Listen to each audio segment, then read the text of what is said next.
This is my review of Coming to America, which is the sequel to Coming to America.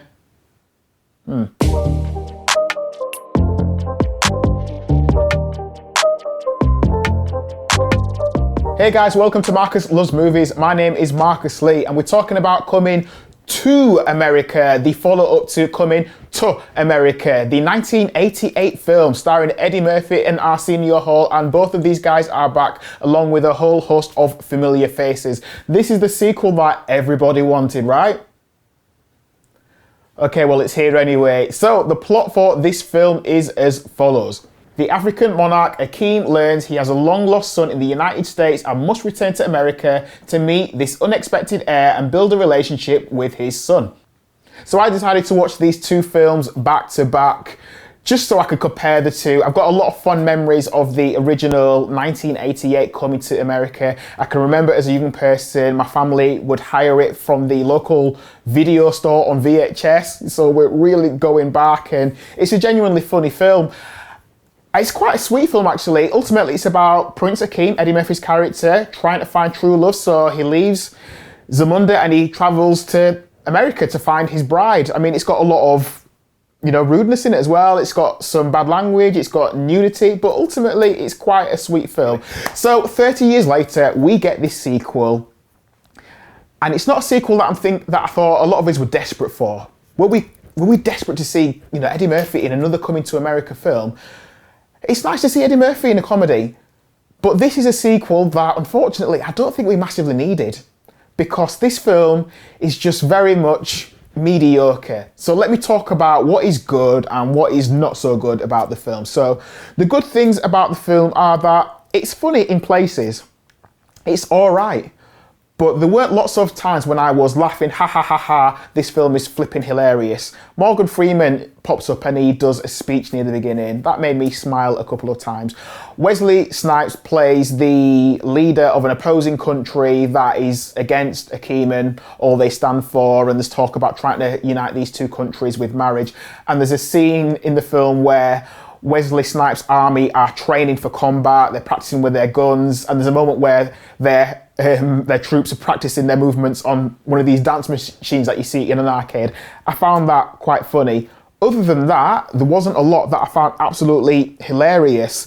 So the not so good stuff is, in this film, they're trying to talk about the role of women in society. So Zamunda is a country where women, always play second fiddle.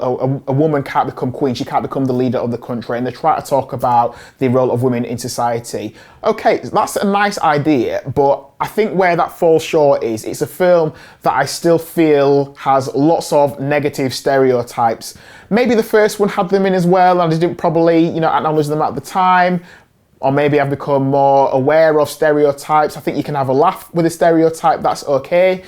But for example, in this film, Leslie Jones is an addition to the cast and Tracy Morgan are additions to the cast. And I think those two are genuinely funny actors.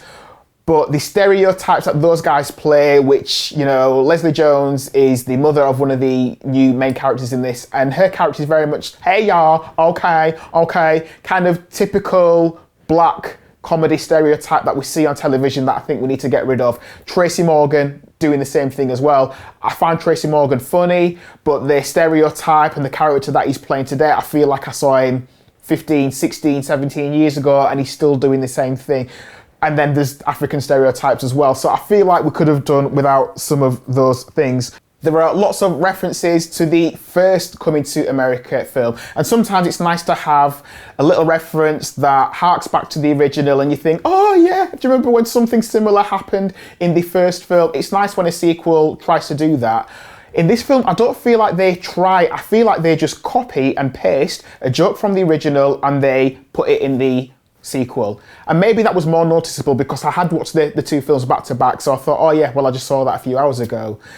That isn't clever, that's not creative, that is literally just taking an idea from the first and say, hey, let's stick it in the second one and hopefully the audience will like it. Well, in this film, it just comes off as a bit lazy. There's nothing creative, it's just a case of, well, let's just rip that joke off from the first one and use it in this one. So they're not creating anything new and funny. It's just stealing jokes from the original.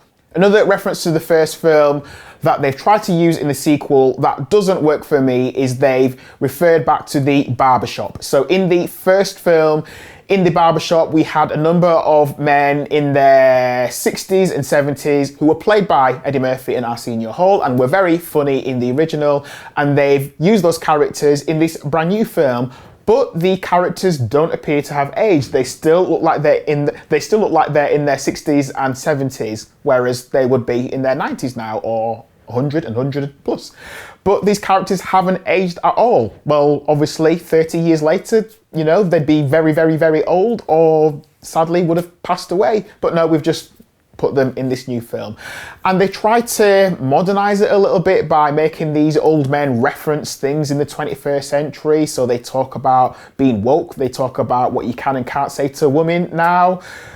And it doesn't work. It's like the filmmaker said, hey, well, let's just mention this 21st century thing and stick it in there and it'll make it modern. And it just doesn't work. Overall, for me, the film wasn't as funny as it could have been. And like I say, I think some of the stereotypes, and this is just me personally, Leslie Jones, Tracy Morgan, they didn't really bring anything to it.